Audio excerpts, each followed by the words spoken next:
అందరికీ నమస్కారం. నేను మీ నాగబాబుని. నిన్న ఒక ఇన్నింగ్స్ ఆడుకున్నాం కదా.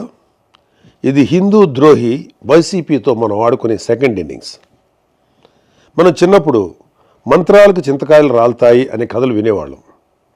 కొందరు సిద్ధులు నీళ్లలోంచి నూనె తీశారని, దాంతో దీపాలు వెలిగించారనంటే ఒకప్పుడు నేను అస్సలు నమ్మేవాడే కాదు. కానీ మన జగన్ బాబా అనుకో పాలు వెన్న లేకుండా నెయ్యి తీశాక అవన్నీ నమ్మక తప్పట్లేదు. అసలు నేతిలో నెయ్యి లేకపోవడం ఏంట్రా అని జుట్టు పీక్కుంటున్నారు కదా. చూద్దామండి.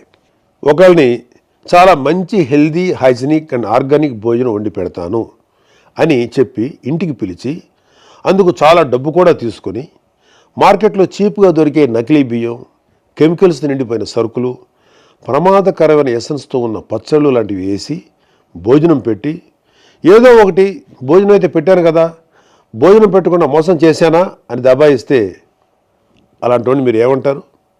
నేనైతే వైఎస్ఆర్సీపీ నాయకుడు అంటాను. ఇంకా కరెక్ట్గా చెప్పాలి అంటే వైఎస్ఆర్సీపీ హయాంలో టీటీడీ చైర్మన్ అంటాను. ఎందుకంటే వైఎస్ఆర్సీపీ హయాంలో టీటీడీ చేసిన పని ఇదే. చుక్క పాలు కానీ బొట్టు వెన్న కానీ లేని ప్రమాదకరమైన కెమికల్స్తో ఫేక్ గీని 60 లక్షల కేజీలకు పైగా స్వామివారి డబ్బుతో కొని ప్రసాదం తయారు చేసి భక్తులకు పంచిపెట్టారు. ఎంత పాపం, ఎంత ద్రోహం ఇది. ప్రభుత్వ సొమ్ముతో ఎలాగూ వైఎస్ఆర్సీపీ అవినీతి చేసింది. స్వామివారి టీటీడీని అయినా కొంచెం నీతిగా నడిపి ఉండొచ్చు కదా, ముఖ్యంగా ప్రసాదం లాంటి విషయాల్లో. ఇదేదో సాక్షి లాంటి పేపర్లోనో ఛానల్లోనో వచ్చిన న్యూస్ కాదు. సుప్రీంకోర్టు ఆర్డర్స్తో నియమించబడ్డ స్పెషల్ ఇన్వెస్టిగేషన్ టీం సిట్ 1.5 సంవత్సరం పాటు దేశం మొత్తం తిరిగి జల్లెడ పట్టి కనుక్కున్న విషయం. పాలు వెన్న ఏమాత్రం లేకుండా పూర్తిగా కెమికల్స్తో, రకరకాల ఆయిల్స్తో, చెత్త ఎసెన్స్లతో తయారైనటువంటి నెయ్యిని స్వామివారి ప్రసాదమైన తిరుమల లడ్డూకి వాడారు. దైవభక్తి, పాపభీతి ఏమాత్రం లేని వాళ్ళు ఇలాంటి దారుణాలు చేయగలరు. మన సనాతన హైందవ ధర్మం ప్రకారం అజ్ఞానం వలనో పరిస్థితుల వలనో తప్పు చేస్తే అందుకు క్షమించవచ్చు. ఈ విషయం శ్రీకృష్ణ భగవానుని భగవద్గీతలో, ఆది శంకరాచార్యుల అపరాధ క్షమాపణ స్తోత్రంలో కూడా ఉంటుంది. అలా కాకుండా తెలిసి తప్పు చేస్తే దాన్ని ఏమనాలి? అది కూడా దేవదేవుడిగా కోట్లాది మంది భావించే శ్రీ వెంకటేశ్వర స్వామి విషయంలో చేస్తే అందుకు పాపం అనే మాట కూడా చాలా చిన్నది. ఈ ఫేక్ నెయ్యిని కొనడం కోసం టీటీడీ చైర్మన్గా వైఎస్ జగన్మోహన్ రెడ్డి బాబాయ్ అయిన వైవి సుబ్బారెడ్డి ఉన్నప్పుడు 2020 ఫిబ్రవరిలో రూల్స్ని మార్చారు. ఆల్రెడీ ఉన్న కండిషన్స్ని సగాని పైగా తగ్గించారు. అనర్హులైన ఈ ఫేక్ గీ సప్లయర్ బ్యాచ్ని అర్హుల్ని చేయడం కోసం తొక్కాల్సిన అడ్డదారులన్నీ తొక్కారు. ఇలాంటి వెధవ ఫేక్ సప్లయర్స్కి వీళ్ళు పెట్టిన పేరు వర్చువల్ డైరీ. ఇవి దొంగ డైరీలు. బినామీ పేర్లతో రకరకాల రాష్ట్రాల్లో ఆపరేట్ చేస్తూ ఉంటాయి. ఒక దగ్గర ఒక పేరుతో బ్యాన్ అయితే ఇంకో పేరుతో కొత్త అవతారం ఎత్తుతారు. అచ్చంగా జగన్ కంపెనీలో పెట్టుబడులు పెట్టిన దొంగ సూట్ కేసు కంపెనీలలాగా. ఇవి పాలు వెన్న ప్రొక్యూర్ చేస్తామని అబద్ధాలు చెప్పి కమిషన్లు ఇచ్చి కాంట్రాక్ట్ సంపాదించి కెమికల్స్తో చేసిన ఫేక్ గీని సప్లై చేస్తాయి.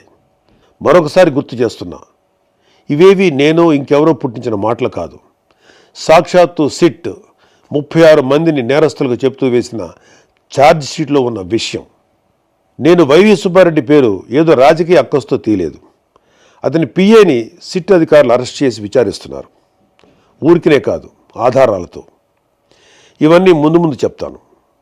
ఇందాక ఈ తప్పుడు ఫేక్ గీ విషయంలో పాపం అనే మాట సరిపోదన్నాను కదా. సరైన మాట ఏంటంటే ఘాతుకం. గుర్రానికి తెలియకుండా తోక ఊపుతుందా? లేదు కదా. తోకే గుర్రాన్ని ఊపిందంటే చిన్న పిల్లోడు కూడా నవ్వుతాడు. అలానే 24/7 వైవి సుబ్బారెడ్డి దగ్గర ఉండే తన ప్రైవేట్ పిఏ అప్పన్న ఆయనకు తెలియకుండానే టీటీడీకి ఆ ఫేక్ గీ సప్లై చేసే వాళ్ళను దేశం మొత్తం తిరిగి కేజీ ఫేక్ గీకి 25 రూపాయల చొప్పున కోట్ల రూపాయలు వసూలు చేస్తుంటే వైవి సుబ్బారెడ్డి గారికి తెలియకుండానే ఉందంటే నువ్వు అబద్ధమైనా చెప్పు ఉండాలి, లేదా పిచ్చోడమైనా అయి ఉండాలి. మనందరికీ తెలిసి సుబ్బారెడ్డి మానసిక స్థితి 2020 నుంచి ఇప్పటి వరకు బాగానే ఉంది.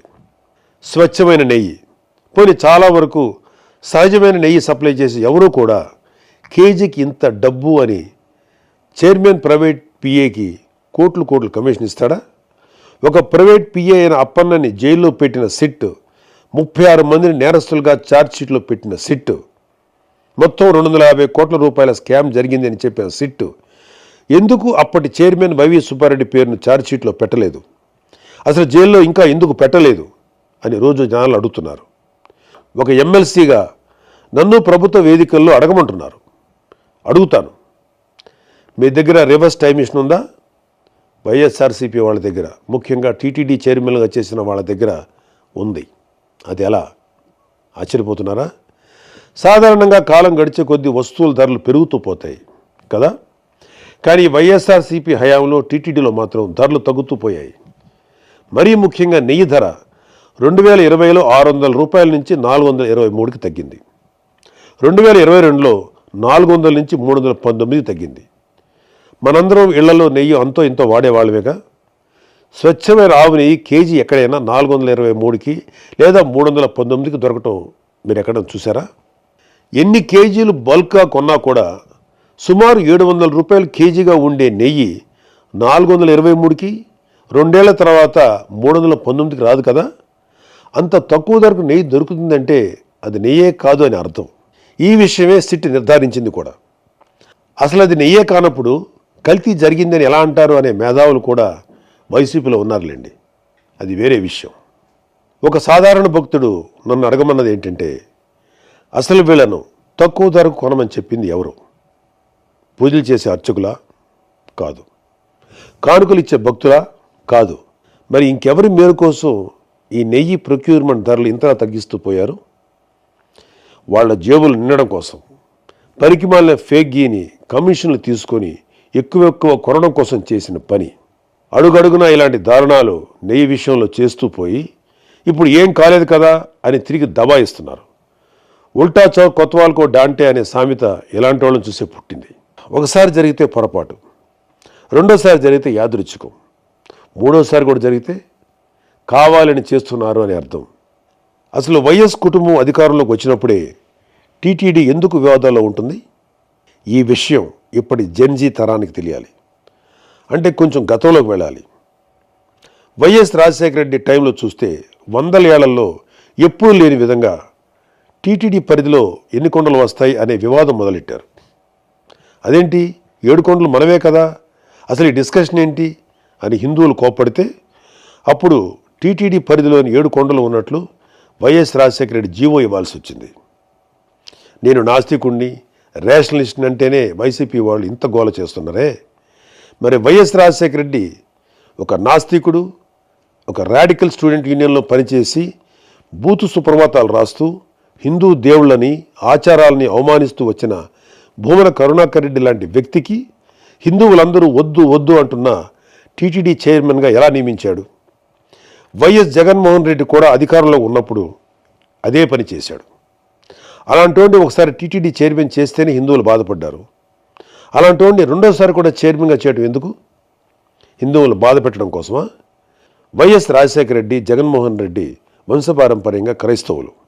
మనది లౌకిక దేశం. వాళ్ళ నమ్మకాలని గౌరవించాలి, తప్పకుండా గౌరవిస్తాం.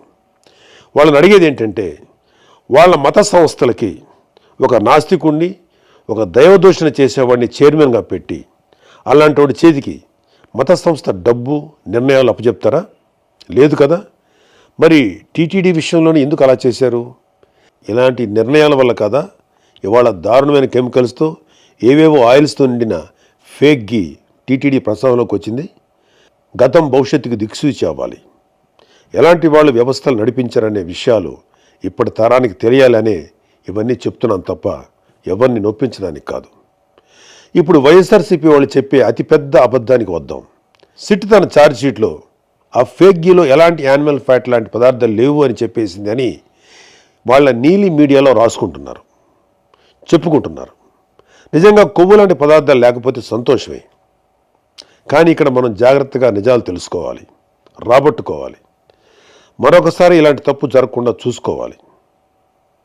2024లో ఎన్డీడీబీ సిఐఎల్ఎఫ్ నివేదికలో ఏముంది అంటే, నెయ్యి కల్తీ జరిగిన మాట వాస్తవం అని చెబుతూ అలా జరగడానికి 5 కారణాల్లో 4 కారణాలుగా beef tallow, pig fat, fish oil లాంటి పదార్థాలు ఉండటం అని స్పష్టంగా చెప్పింది.